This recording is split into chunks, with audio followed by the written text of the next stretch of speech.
ዶክተር ካሱ ይላል እንኳ ህወሓት በሰላይነት ካስቀመጠለት ጸሐፊው ጋር ፍቅር ይዞት ቢሮ ብቻ ሳይሆን የአንሶላ ውስጥ ሚስጥሩ ሳይቀር በቁጥጥር ስር ውሏል። አዲሱ ለገሰ እንደተምታታበት የተጎለጠ አሞሌ ጨው ነው። እድሜው በብስጭት እየሟሟ አልቆ አንዲት የንስሐ ሐሙስ ብቻ ቀርተዋለች። በረከት የፍየል ጃኬት የለበሰ ቀበሮ መሆኑን የጎንደር እረኞች ገና ድሮ ነቅተውበታል። ፍየሎቹም በረከት ፍየል እንዳልሆነ ገና ድሮ አውቀዋል። ያላወቁ መስለው ቅዳሜ ዞሮ እስኪመጣ አብረውት ቅጠል ይቀነጣጥባሉ። ተራቸው ሲደርስም ቀበሮው ከቅጠሉ ጋር ደርቦ እንደሚቅማቸው ያውቃሉ። በቀበሮ እስከሚቃሙ ቅጠል እየቃሙ ይቆያሉ።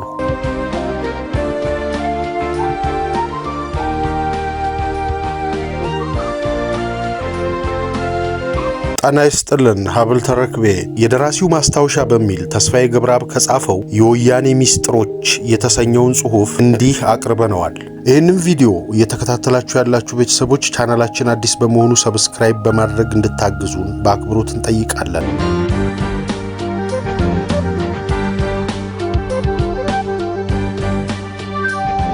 ሰይጣን ሰለጠነ ቀንዶቹን ነቃቅሎ ጭራውንም ቆርጦ ዘመናዊ ሆነ። ፊደል ቆጠረና ዳዊትም ደገመ።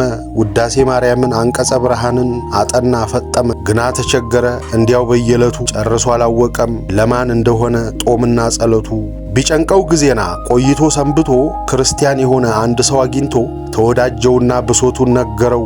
ሁሉንም ዘርዝሮ በጣፈጠ ቋንቋ በእውነት አሳምሮ አትቸገር አለው ክርስቲያን ወዳጁ።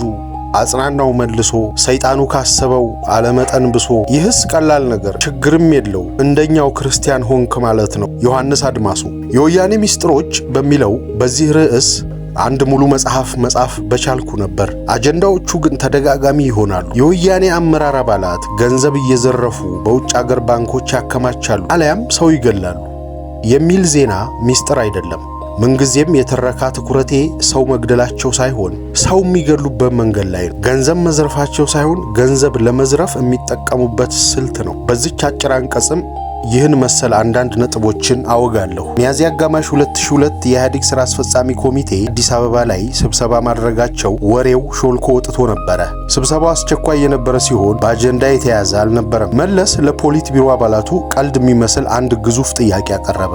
የ2002 ምርጫ እየተቃረበ መጥቷል። ስለዚህ ይህ የኢህአዴግ አመራር አካል መቀጠል አለበት ወይስ የለበትም? አያያዝና አከለበት። የት ድረስ ነው የምንቀጥለው? የት ድረስስ መሄድ እንችላለን? ግልጽ በሆነ መንገድ እንወያይበት። ተወያይተንም የአብዛኛውን ውሳኔ እናሳልፋል። በቅድሚያ ጥያቄ ያዘል ሐሳብ የተሰነዘረው ከህወሓት ወገን ነበር። እየተቀባበሉ እንዲህ አሉ። በመሰረቱ ስልጣን እንልቀቅ ብንል የሚረከበን አለ ወይ? ሊረከበን የሚችለው የተዘጋጀ ኃይልስ ማን ነው? በዙሪያችን በጠላት ተከበናል። በዚህ ሁኔታ ላይ ሆነን በቀላሉ የስልጣን ሽግግር ማድረግ ይቻላል ወይ? የተጀመሩት የልማት ስራዎችስ አይቋረጡም ወይ? በመቀጠል ተፈራ ዋልዋ አስተያየት ሰጠ። ተፈራ ረዘም ያለ ዲስኩር ቢጤ ያሰማ ሲሆን ጭማቂው እንዲህ ነበር። ረጅም ጊዜ በስልጣን ላይ ቆይተናል። እድሜያችንም ገፍቷል። እያረጀን ነው። ሀገሪቱን በመምራት ረገድም ተሳክቶልናል ማለት እኮ አይቻልም። እኔ በበኩሌ በቅቶኛል። እናንተ ባትለቁም እኔ ስልጣን ላይ የመቆየት ፍላጎት የለኝም። በረከት ስምዖንም ቀጠለ። መልቀቅ አለብን ሲል ተፈራን ደግፎ ተናገረ። ሌላውም ይሞክረው። አምባገነን እየተባልን እንወገዛለን፣ ሰርተንም አልተመሰገንም። እኛ የቆምንበትን እሳት ሌላውም ይሞክረው። ምናልባትም እኛ አፍነን ይዘነው ይሆናል እንጂ ከስር ጠንካራ አመራር ሊወጣም ይችላል። እንግዲህ ስትራቴጂውን ነድፈናል። በተነደፈው ስትራቴጂ ደግሞ የልማት ስራውን በተቻለ አቅም ሞክረናል። ጉልበት ያለው ደግሞ ስልጣኑን ይረከብና ይቀጥለው። ህወሓቶች ስልጣን ላይ ለመቆየት ብትወስኑ እንኳ እኛ በአዲኖች ስልጣን መልቀቁን እንመርጣለን። በዚህ ውይይትም የህወሓት ፖሊት ቢሮ አባላት ለሁለት ተከፍለው ነበር። እንልቀቅ፣ የለም አንለቅም በሚል ክርክር ቢጤ ያሰምተዋል። የኦህዴድና የደቡብ ፖሊት ቢሮ አባላት በቁጥር እኩል ውክልና የተሰጣቸው ቢሆኑም አንዳችም ቃል አልተነፈሱ። በመጨረሻ መለስ ስልጣናችንን እንልቀቅ የሚለውን ወገን ደግፎ አስተያየት ሰጠና አጀንዳውን በድምጽ ብልጫ ዘጉት። የተዘጋጀ የሚረከበን ኃይል ስለሌለ ስልጣን መልቀቅ የለብንም ያሉ ሶስት ሲቀሩ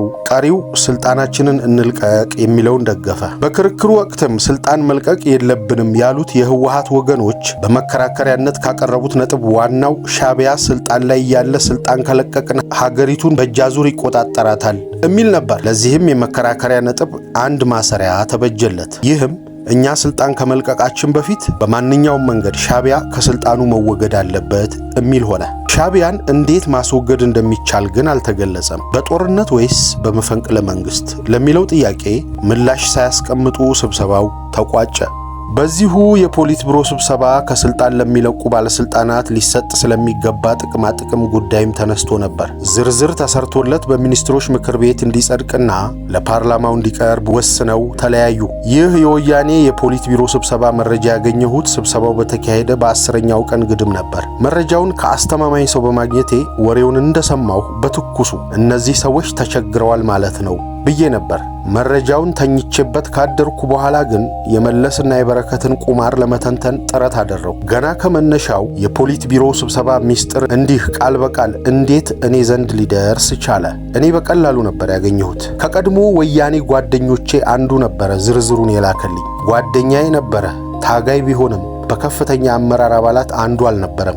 የፖሊት ቢሮውን የስብሰባ ሚስጥር እንዴት ሊያገኝ እንደቻለ እንዲያብራራልኝ በነገታው መልእክት ጻፍኩለት። የፖሊት ቢሮ አባላቱ ስብሰባ በተካሄደ በሁለተኛው ቀን በተደረገ አንድ የኮክቴል ግብዣ ላይ ተፈራ ዋልዋ በመጠጥ ተገፋፍቶ ይሄ ሚስጥር እንደተናገረ አጫወተኝ። ጓደኛዬ ይህን እንዳጫወተኝ እዚህ በይፋ መጻፌ የሚያስከትልበት አደጋ ለመኖሩን አረጋግጬ ነው ይህን ማወጋችሁ። የሆነው ሆኖ ጓደኛዬ ዋሽቷል ብዬ አላስብም። ጓደኛዬ እኔን የማሳሳት ዓላማ ሊኖረውም አይችልም። የጋዜጠኝነቱን ሥራ ትቼ በሙሉ ጊዜ ደራሲነት ሥራ ላይ በመሆኔ መረጃውን ወዲያው እንደማልጠቀምበት ግልጽ ነበር። ስለሆነም ጓደኛዬ በትክክል መረጃውን ግብዣው ላይ እንደሰማው ግምት ወስጃል። ተፈራ ዋልዋም የስብሰባውን ይዘት ሳይቀንስና ሳይጨምር እንዳለ ተንፍሶታል ብዬም አምኛለሁ። ተፈራ ይሄንን ሚስጥር ያወጣው ግን በመጠጥ ተገፋፍቶ ነው ብዬ አላምንም። ይህን ወሬ በዚያ የኮክቴል ግብዣ ላይ እንዲያወራ መለስ ዜናዊ ራሱ አዞታል። የስብሰባው ዓላማም ሆነ ይዘት ወሬው እንዲወራ ብቻ ነበር።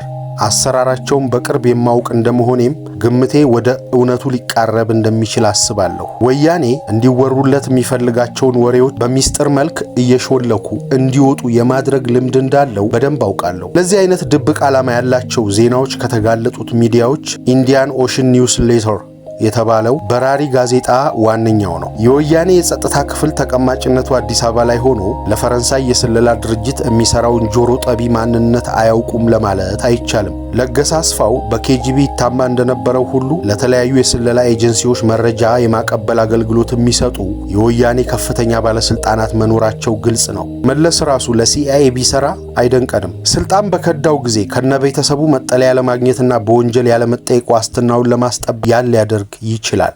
ምዕራባውያኑ የሀገር ፍቅር ስሜት የሌላቸው መሪዎች አፍሪካ ላይ ለማንገስ የሚባዝኑት ጥቅማቸውን ያለ እንቅፋት ለማስጠበቅ መሆኑ በግልጽ የሚታወቅ ነው። ከዚህ ባሻገር ወያኔ ከቁጥጥሩ ውጭ ለውጭ መንግስታት የሚሰሩ ሀበሻ ሰላዮችን በሁለት መንገድ ያስተናግዳቸዋል። የመጀመሪያው ይገለብጧቸውና እንዲወራላቸው የሚፈልጉትን መረጃ ይመግቧቸዋል። እዚህ ላይ መገልበጥ ማለት ተመልሶ ለነሱ እንዲሰራ ማስገደድ ማለት ነው። ሁለተኛው አማራጭ ያስወግዷቸዋል። ማስወገድ ማለት በቀጥታ ወይም በተዘዋዋሪ መግደል ማለት ነው። ከዚህ ሌላ በራሳቸው ፍላጎት ለሁለቱም ወገን የሚሰሩም አሉ። አብዛኛዎቹ ከፍተኛ ምሁራን ናቸው። የሲአይኤ ሰላይ መሆናቸው እየታወቀ ሹመት የተሰጣቸው ኢትዮጵያውያንም አሉ። እኔ ቢያንስ አንድ ሰው አውቃለሁ። እኔ ከማውቀው በላይ የሚያውቁ መኖራቸውንም አውቃለሁ። አንዳንድ ሰዎችን አደጋ ላይ ላለመጣል ስል እዚህ በዝርዝር ላሰፍረው የማልችለው መረጃ ሊኖር እንደሚችል መገንዘብ የሚቻል ይመስለኛል። በደፈናው ለመግለጽ ያህል ግን በተለይ የተለያዩ የተራድኦ ድርጅት ያቋቋሙ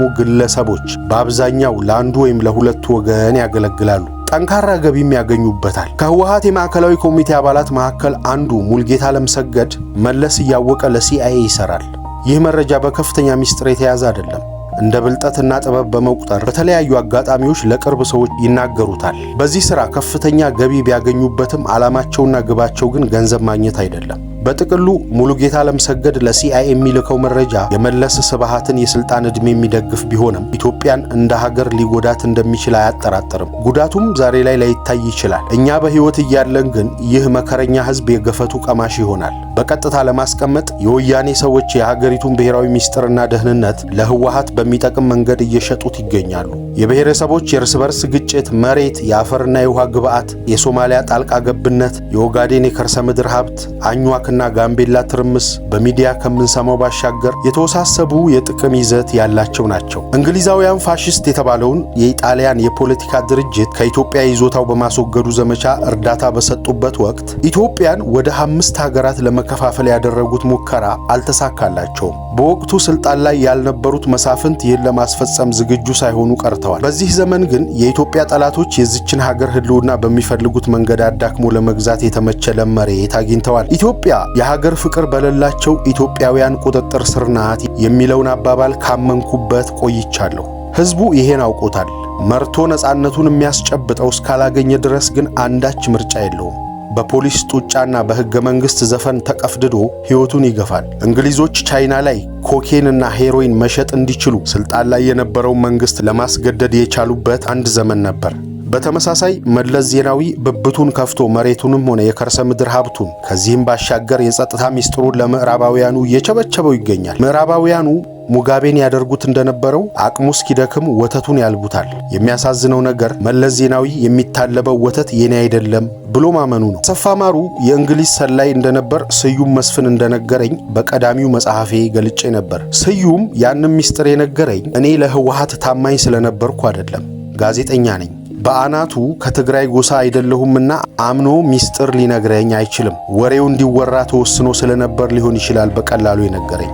አሰፋ ማሩ የእንግሊዝ ሰላይ ተብሎ ሲረሸን ከ2 በላይ የምዕራባውያን ሀበሻ ሰላዮች በፍርሃት ተንቀጥቅጠው በፈቃዳቸው ራሳቸውን እንደገለበጡ ሰምቻለሁ። ይህ ደግሞ ከሚጠበቁ ውጤቶች አንዱ ነበር። ወያኔ ስልጣን ሊለቅ የማሰቡ ወሬ እንዲወራለት በመፈለጉ በኮክቴል ግብዣው ላይ ወሬው እንዲሾልክ አድርጓል። አስቂኙ ቀልድ ግን አብዛኛዎቹ የአመራሩ አሻንጉሊቶች የዚህ ድራማ አካል አለመሆናቸው ነበር። የህወሓት አመራር አባላት ስልጣን እንልቀቅ፣ የለም አንለቅም ክርክር ድራማ መሆኑን ሊያውቁ የሚችሉበት እድል አልነበረም። የተሻለ የተማረ ያነበበ የሚባለው ዶክተር ካሱ ይላላ እንኳ ምሁራዊ ነፃነቱን ሊያስጠብቅ አልቻለም። ህወሓት በሰላይነት ካስቀመጠለት ጸሐፊው ጋር ፍቅር ይዞት ቢሮው ብቻ ሳይሆን የአንሶላ ውስጥ ሚስጥሩ ሳይቀር በቁጥጥር ስር ውሏል። አዲሱ ለገሰ እንደተምታታበት የተጎለተ አሞሌ ጨው ነው። እድሜው በብስጭት እየሟሟ አልቆ አንዲት የንስሐ ሐሙስ ብቻ ቀርተዋለች። በረከት የድራማውና የፉገራው አካል ሊሆን እንደሚችል ግልጽ ነው። የፍየል ጃኬት የለበሰ ቀበሮ መሆኑን የጎንደር እረኞች ገና ድሮ ነቅተውበታል። ፍየሎቹም በረከት ፍየል እንዳልሆነ ገና ድሮ አውቀዋል። ያላወቁ መስለው ቅዳሜ ዞሮ እስኪመጣ አብረውት ቅጠል ይቀነጣጥባሉ። ተራቸው ሲደርስ ቀበሮ ከቅጠሉ ጋር ደርቦ እንደሚቅማቸው ያውቃሉ። በቀበሮ እስከሚቃሙ ቅጠል እየቃሙ ይቆያሉ። በዚህ መሃል የበረከትን ጃኬት ለመግፈፍ የሚደፍር አልታየም ማለት ይቻላል። እየተቀደሙ አልቀዋል። የሌኒን ዕጣ እንዳይደርስባቸው ሰግተው ያደፈጡም ከጥቂት በላይ ናቸው። ወደ ነጥባችን እንመለስ። መለስ የዚያ ስብሰባ ዝርዝር ድራማዊ ይዘት እንዲወራ ፈልጎ ነበር፣ ተወራለት። ወሬው የሚፈልገውን ውጤት አስገኝቶለታል። መለስና ጓደኞቹ ከወሬው ምን ፈልገው እንደነበር ግልጽ ነው። እነ መለስ የዚያን ስብሰባ ድራማ የሰሩት በትክክል ስልጣን ለመልቀቅ ፍላጎት እንደነበራቸው እንዲታመንላቸው ብቻ ነበር። ኋላ ፓርቲያችን ከለከለን ብለው ለማመካኘት እንዲመቻቸው ቀደም ብለው ይችን የሾለከች ሚስጥር በተኑ። እርግጥ ነው እኛ ደቂቃን ለጊዜው ብንሸወድ እንኳ ዞሮ ዞሮ እናውቃቸዋለን። በገንዘብ እየደጎሙ እዚህ ያደረሷቸውን ምዕራባውያን ግን አታለውበት ሊሆን ይችላል። ኦነግ ከምርጫ 84 ራሱን ባገለለ ማግስት ተፈራ ዋልዋ ከ150 በላይ የምንሆን የአዲስ አበባ ክልል ካድሬዎች፣ ጋዜጠኞችና የመምሪያ ኃላፊዎችን ሰብስቦ እንዲህ ሲል መመሪያ ሰጠን። የኦነግ ሰራዊት ከ50 ሺህ በላይ መሆኑን ከተማ ውስጥ በሰፊው አውሩ። ላገኛችሁት ማንኛውም ሰው በእግረ መንገድ ወሬ እያደረጋችሁ ስለ ኦነግ ሰራዊት ኃያልነት ንገሩ አለን። በወቅቱ ተፈራ ዋልዋ ይሄን ወሬ እንድናወራ ለምን እንደፈለገ አልገባኝም ነበር። ሚስጥሩን የተረዳሁት ከ3 ሳምንታት በኋላ ነበረ። እንደተፈለገውም ወሬው በከተማው ውስጥ በአጭር ጊዜ ውስጥ በሚፈለገው ደረጃ ሊሰራጭ በቅቶ እንደነበር አስታውሳለሁ። ስብሰባው ላይ ካልነበሩና የኢህአዴግ አባል ካልሆኑ ሰዎች ጭምር ወሬው ተመልሶና ተጨማምሮበት ለኔ ደርሶኝ ነበር። ሰማህ ወሬውን አለኝ አንዱ በ3ኛው ቀን አካባቢ። የምን ወሬ? የኦነግ ሰራዊት ካምፑን ለቆ ሊወጣ ነው ይባላል። 75000 የታጠቁ ሰራዊት አላቸው ነው የሚባለው። ለኢህአዴግ ከባድ ይሆንበታል። ቢያንስ መላው ኦሮሚያን ሊቆጣጠሩ ይችላሉ እየተባለ ነው። ሌላው ደግሞ ምንድነው ባከ የምሰማው? ምን ሰማህ እንዴ? ወጣት ኦሮሞዎች በብዛት ኦነግን ለመቀላቀል ወደ ጫካው እየጎረፉ ነው ይባላል። ገላሳ ዴልቦ ራሱ ነው አሉ የሚመራቸው። ይቺ ሀገር ከጦርነት መላቀቅ አልቻለችም። ሀገሪቱ በሳት መቀጣጠሏ ነው። አወይ መከራ! እንደ ሩዋንዳ እንዳንሆን ብቻ። እኔ ስብሰባው ላይ እንደነበርኩ ያላወቀ የወያኔ አባል ለኔው መልሶ እንዲህ አለኝ። የኦነግ ሰራዊት ከኢህአዴግ ጋር የሚመጣጠን ቁጥር አለው ይባላል። ከባድ ውጊያ የሚቀርልን አይደለም። ወሬው ሲቦካና ሲጋገር ከሰነበተ በኋላ ሚስጥሩን ደረስኩበት። በእርግጥም እንደተወራው የኦነግ ሰራዊት ካምፑን ለቆ ወጣ። ምንም ሊደረግ የሚችል ግን አልነበረም። የኦነግ ሰራዊት ሰፍሮባቸው የነበሩ ካምፖች በሙሉ ቀደም ብለው በሶስት ዙር የቀለበት ከበባ ስር ነበሩ። ከካምፕ ወጥተው ለመግደያ ምቹ ከሆነ ሜዳ ላይ ሲገቡ በድምፅ ማጉያ ጠመንጃቸውን እንዲያወርዱ ተጠየቁ።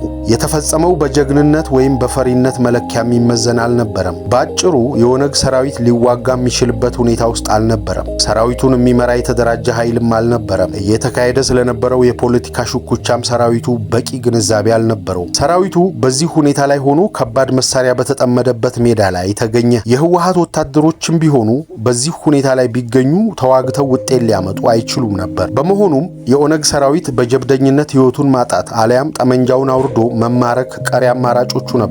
የኦነግ ሰራዊት በዚህ መንገድ ጠመንጃውን አውርዶ ከተማረከ በኋላ ግን ብሶት የወለደው ጀግናው መለስ ዜናዊ በቴሌቪዥን መስኮት ቀርቦ እንዲህ ሲል ተመጻደቀ። አለያም በአዲስ አበባ ቋንቋ መለስ እንዲህ ስትል ጉራዋን ቸረቸረች። ሰሞኑን ከተማ ውስጥ ሲወራ እንደነበረው የኦነግ ሰራዊትን መቆጣጠር ለኛ አስቸጋሪ አልነበረም። ውጊያ አካሄድን ማለትም አይቻልም። የኦነግን ሰራዊት በቁጥጥር ስር ለማዋል የፖሊስ ስራ ብቻ ነው የሰራ ነው። ሚዲያዎችም አይናቸውን በጨው አጥበው ጆሮአቸውን በጥጥ ደፍነው እንዲህ እያሉ የህዝቡን ጆሮ አደነቆሩት። ገናናነቱ ሲነገርለት የነበረው የኦነግ ሰራዊት ግማሽ ቀን ባልሞላ ጊዜ ፍርክስክሱ ወጣ። ኢህአዴግ የማይደፈር ህዝባዊ ኃይል መሆኑ ተረጋገጠ። የኦነግ ሰራዊት እንዳቧራ በነነ። ከጸሐፊዎቹ አንዱ እኔ ነበርኩ። በአንድ ስብሰባ ላይ መለስ ዜናዊ ከቡና ይልቅ ሰላም አስከባሪ ኃይል በማሰማራት የምናገኘው ገንዘብ የላቀ ነው ሲል ተናግሮ ነበር። መለስ አልዋሽም። ገንዘቡ ወደ ሀገሪቱ ካዘና አይገባም እንጂ ከሰላም አስከባሪነት ቢዝነስ ወፍራም ገንዘብ እየተዛቀ ይገኛል። መለስ አንድ ጊዜ መቀሌ ላይ ኦሮሚያ የቡና እግሮች አሏት፣ እኛ ደግሞ የገበሬ እግሮች አለን ብሎ ሲናገር በህብረት ተስቆለታል። አያያዘናም አባባሉን አብራራ። ትግራይ የተማረ ኃይል የላትም፣ የማዕድን ሀብት የላትም፣ የእርሻ መሬት የላትም። በዚህ ወቅት ያለን ሀብት ገበሬ ብቻ ነው። ስለዚህ የሌሉንን እስክናፈራ ባለን ኃይል መጠቀም ይገባናል። የመለስ አባባል ግልጽ ነበረ። ገበሬ በአንድ አዳር ምሁር ወይም ደግሞ ባለሀብት ሊሆን አይችልም። በወቅቱ ትግራይ ውስጥ ፋብሪካ ስላልነበረ ገበሬው በአጭር ጊዜ ወደ ላባደርነት ሊቀየር የሚችልበት እድልም አልነበረም። ወታደር መሆን ግን ይቻለዋል። እነመለስ የውትድርናው ዘመናዊ ሙያ ባይኖረን እንኳ ለመሞት ባለን ቁርጠኝነት የተሻለ ብቃት አለን ብለው ያምናሉ። ገበሬዎች ከውትድርናው ባሻገር በጉልበታቸው ግድብና የመሳሰሉትን የጉልበት ስራዎች ሊሰሩ እንደሚችሉ መለስ አብራርቶ ሲያበቃ፣ ወታደር በበኩሉ ገቢ በሚያስገኝ ስራ ላይ ሊሰማራ እንደሚችልም ጠቀሰ። የቡና እግሮች የወታደር እግሮች። ከወያኔ በፊት ስልጣን ላይ የነበሩት መሪዎች ከነሙሉ ችግሮቻቸው በሀገሪቱ ላይ ያላቸው አስተሳሰብ ግልጽ ነበር። እንዲህም ያምኑ ነበር። ቡናው የኢትዮጵያ ነው፣ እኛ ደግሞ ኢትዮጵያውያን ነን፣ ስለዚህ ቡናው የኛ ነው። የወያኔ ሰዎች በዚህ ቀመር ማሰብ ስላልቻሉ ማሰብ በቻሉበት መንገድ እየነጎዱ ይገኛሉ። መንገዱ ወዴት እንደሚያደርስ ማሰብ ያስቸግራል። ከቡናው ይልቅ የሰላም አስከባሪ ኃይል ማሰማራት ለወያኔ ታላቁ የገቢ ምንጭ ሆኖ ቆይቷል። ቀጥሏልም። ይህን እስከምጽፍበት ዕለት ድረስ ወያኔ ወደ ሩዋንዳ 2 ዙር፣ ወደ ብሩንዲ 3 ዙር፣ ወደ ላይቤሪያ 4 ዙር፣ ወደ ዳርፉር 1 ዙር የሰላም አስከባሪ ሰራዊት አሰማርቷል። በአንድ ዙር 1 ብርጌድ ሰራዊት ይዘምታል። 1 ብርጌድ ሰራዊት ማለት 1700 የሰው ኃይል አለው። ዩኤን ለአንድ ወታደር በወር $500 ይከፍላል። ከዚህ የሙሉ ክፍያ ገንዘብ ውስጥ ለወታደሩ የሚሰጠው 20% ብቻ ነው። ቀሪው የት እንደሚገባ የሚያውቁት አባ ዲያብሎስና አባ መለስ ብቻ ናቸው። አንድ ዙር ሰራዊት በውጭ ሀገር እስከ 11 ወራት ይቆያል። እያንዳንዱ ወታደር ለያዛት ጥይት ዩኤን ለአንድ ጥይት በቀን $1 ይከፍላል። ነጭ ቀለም እየተቀቡ የሚላኩት ታንኮች፣ ከባድ መሳሪያዎች፣ የነፍስ ወከፍ ጠመንጃዎች፣ ቦቴዎችና ሌሎች መኪኖች ወደ ሀገር አይመለሱም። እንደወጣች ቀረች ይሆናሉ። ዩኤን ኪራይ ሲከፍልባቸው ይቆይና በዚያው ይሸጣሉ። የዳቦ መጋገሪያ ማሽኖች፣ ሄሊኮፕተሮች፣ መኪኖች ለሲቪሎች ይከራያሉ። በሰላም አስከባሪው ስም የሚወጣው ነዳጅ በጎን ሳይሆን በግልጽ ይቸበቸባል። ከዚህ በተጨማሪ በአንድ ዙር ከ30 ያላነሱ ወታደራዊ ታዛቢዎች ይላካሉ። ዩኤን ለአንድ ታዛቢ በቀን $130 ይከፍላል። ይህን ክፍያ ታዛቢው ሙሉ በሙሉ አያገኘው። ታዛቢው ለህወሓት መኮንኖች 50% ኮሚሽን ይከፍላል። ታዛቢው ገና ከአዲስ አበባ ሳይነቃነቅ ከህወሓት ወሮበሎች ጋር የኮሚሽን ስምምነት ይፈጽማል። በአጠቃላይ ከሰላም አስከባሪ የሚገኘው ገቢ ወደ ገንዘብ ሚኒስቴር ወይም ወደ መከላከያ ካዝና የገባበትን ሰነድ ማቅረብ አይችሉም። በመጀመሪያዎቹ ዘመቻዎች ወቅት ጥቂት ገቢ የሆነ ገንዘብ ነበር። ለሰራዊት መዝናኛ በሚል ርዕስ ወጪ ሆኖ የደረሰበት ሳይታወቅም ቀረ። የወታደር እግር ከቡና እግር ይልቃል የተባለው መፈክር መከላከያ የቡና እርሻውን ቁልቁል ለማየት ይችል ዘንድ አደፋፈረው እና መለስ ዜናዊ በአደባባይ ቡና ላይ ለማላገጥ በቃ። የቡና እግር፣ የወታደር እግር። የሰላም አስከባሪ ኃይል ማሰማራት የቡና እርሻ ከማስፋፋት በላይ የመለስን ትኩረት ሊስብ በመቻሉ ሩዋንዳ፣ ብሩንዲ፣ ዳርፉር፣ ላይቤሪያ ሲተራመስ ቡናው ጎመራ፣ ቡናው አፈራ ብለው ጮቤ ይረግጣሉ። የገቢ ምንጫችን ውጊያ ውጊያ የሚል ዘፈን ማለዳ ማለዳ ይደመጣል። ወያኔ ሐውዜንን ሆነ ብሎ አስደብድቧል ብለው የሚያምኑና የሚከራከሩ ጥቂት አይደሉም። ሲያብራሩም የሐውዜንም ሆነ የደቡብ ትግራይ ሕዝብ በወቅቱ የወያኔን ትግል የማይደግፍ በአንጻሩ የደርግ ደጋፊ ነበረ ብለው ይገልጻሉ። ስለዚህም የደቡብ ትግራይ ሕዝብ ከደርግ ጋር እንዲቆራረጥና ሙሉ ድጋፉን ለህወሓት ይሰጥ ዘንዳ የሐውዜን ድብደባ ተቀነባበረ ይላሉ። አስረጂ ብለው የሚያቀርቡት ጄቶቹ ሲደበድቡ ቪዲዮ መቀረጹ አንዱ ነው። የህወሓት ሰራዊት ከዚህ ቀደም አድርጎት በማያውቀው መልኩ ሐውዜን በተደበደበችበት ዕለት በጠራራ ፀሐይ የሐውዜንን ገበያ አቋርጦ አልፏል። ይሄ ለአውሮፕላን ጥቃት ሊያጋልጥ እንደሚችል እያወቁ እንዴት ፈጸሙት ሲሉም ይሞግታሉ። ሐውዜን ከተደበደበ በኋላም በአንድ ቀን 13000 ወጣቶች ከደቡብ ትግራይ ወደ ትግሉ መግባታቸውን በመጥቀስ ጥርጣሬያቸውን ያሰፉታል። አበበ በለው የተባለው ተቀማጭነቱን ዋሽንግተን ዲሲ ላይ ያደረገው የሬዲዮ ጋዜጠኛ ስለዚሁ ጉዳይ በጠየቀኝ ጊዜ ሊሆን አይችልም ስል አስተባብያለሁ። በማስተባበሉ ጠንክሬ ለገፋበት ጉልበት የለኝም። የታሪክ ጸሐፊዎች ይመረምሩት ዘንድ በእንጥልጥል የሚተው አጀንዳ በመሆኑ በዚህ ትረካ በጨረፍታ ነክቼው ማለፉን መርጫለሁ። በደርግ ዘመን በአንድ ወቅት ሻቢያ የአስመራን ኤርፖርት ለመምታት የተኮሰው መድፍ ገጀረት ላይ ወድቆ ሰዎችን ገሎ ነበር። ይህ ሊሆን የቻለው መድፉ በእርጥበት ምክንያት የታለመለት ቦታ ላይ ሊደርስ ባለመቻሉ ነበር። ይህ ከተከሰተ በኋላ ጀነራል ተስፋዬ ገብረ ኪዳን የአስመራ ነዋሪ በሻቢያ ላይ እንዲቆጣ ለማድረግ መደበር ላይ አስመራ መሃል ማለት ነው መድፍ እንዲወድቅ አድርጓል። ዊንስተን ቸርችል እንግሊዛውያን በናዚ ጀርመን ላይ በቁጣ እንዲነሳሱ የራሱን የጦር አውሮፕላኖችን የናዚ አርማ ቀብቶ የለንደንን ሕዝብ እንዲደበድቡ ማድረጉንም አንብቤያለሁ። ወያኔዎች ይህን ታሪክ ለመድገም ሞክረው ይሆን? በዚህ ጉዳይ ላይ ማናችንም ብንሆን በቂ ማስረጃ የለንም። ግምታዊ ትንታኔ ነው። ይህ በእርግጥ ተፈጽሞ ከሆነ በወቅቱ የወያኔ ወታደራዊ ኃላፊ የነበረው ስዬ አብርሃ እንደመሆኑ መረጃው ያለው ስዬ እጅ ላይ ነው። ስዬ ይህን መረጃ ይነግረናል ብዬ ግን አልጠብቅም። ፈጽሞት ከሆነ በ2700 ገበሬዎች ሕይወት ተጠያቂ ይሆናልና ከቶውንም ይህን ሊያምንልን አይችልም። በኔ በኩል ማስተባበሉን ጠንክሬ ባልገፋበትም መረጃውን ለማመንና ለመቀበል ደግሞ ተጨማሪ ማስረጃ ፈልጋለሁ። በመሆኑም ጉዳዩን በእንጥልጥል መተውን እመርጣለሁ። ምናልባትም ግን ስዬ አብርሃ ጽፌዋለሁ ባለው ያልታተመ መጽሐፉ ላይ ኑዛዜውን አስፍሮት ሊሆን ይችላል። በእርግጥ ሁል ጊዜ አይደለም እንጂ አልፎ አልፎ የፖሊት ቢሮው ጥብቅ ሚስጥሮች ሾልከው መውጣታቸው አልቀረም። በተለይ አሁን የብአዴን የአመራር አባላት ተስፋ የቆረጡበት ሁኔታ ላይ በመድረሳቸው በብስጭትም ሆነ በሞቅታ አንዳንድ ወሬዎች ያሾልኩ ይዘዋል። ግንቦት 7 ሞክሮት ነበር ከሚባለው የመፈንቅለ መንግስት ሙከራ ጋር በተያያዘ የፖሊት ቢሮው ቆይታም የእንጦጦን ጋራ ዞሮ በያሆ መሐረብ ተቋጥሮ እጅ ላይ ገብቷል። የብአዴን ሊቀመንበር አዲሱ ለገሰ ከምንጊዜውም በላይ አንደበቱን ከፍቶ ማማረር መጀመሩ ተሰምቶለታል። በመፈንቅለ መንግስት ሙከራ ተጠርጥረው የተያዙት ከፍተኛ ጀነራልና መኮንኖች ወደ ከርቸሌ በተላኩበት ማግስት መለስ ዜናዊ የፖሊት ቢሮ አባላቱን አስቸኳይ ስብሰባ ጠርቶ ነበር። አጀንዳቸውም አንድ ነበር። መለስ ዜናዊ በግንቦት 7 ለተጠረጠሩት የመፈንቅለ መንግስቱ ሞካሪዎች ማብራሪያ ሰጣቸው። የመጀመሪያው ፍንጭ መቼ እንደተገኘ ከደህንነቱ መስሪያ ቤት በኩል አንድ የክትትል ቡድን ሲያጠና እንደከረመ ገለጸ። ጥናቱ በስሏል ብለው ባመኑበት ጊዜ ደግሞ እርምጃ መውሰዳቸውን በመግለጽ ማብራሪያውን አበቃ። እናም አስተያየት ጠየቀ። ከፖሊት ቢሮ አባላቱ አዲሱ ለገሰ እንዲህ አለ። ይሄ ጉዳይ ብአዴንን ይመለከታል፣ በቀጥታ ደግሞ እኔን ይመለከተኛል። በተገለጸልን አድማ ውስጥ ተሳተፉ የተባሉት በሙሉ አማራና የብአዴን ታጋዮች ናቸው። ይህ መረጃ ሲገኝ እኔ ለምን ሳላውቅ ቀረው? ይሄ ሁሉ ሲፈጸም የብአዴን ትብብር ለምን ሳይጠየቅ ቀረ? እኔ ስለምመራው ድርጅት በዚህ ስብሰባ ላይ መስማት ይገባኝ ነበር ወይ ብሎ አለቃቀሰ። መለስ ዜናዊ የክትትሉ ሚስጥራዊነት በመግለጽ አጭር ምላሽ ሰጠው።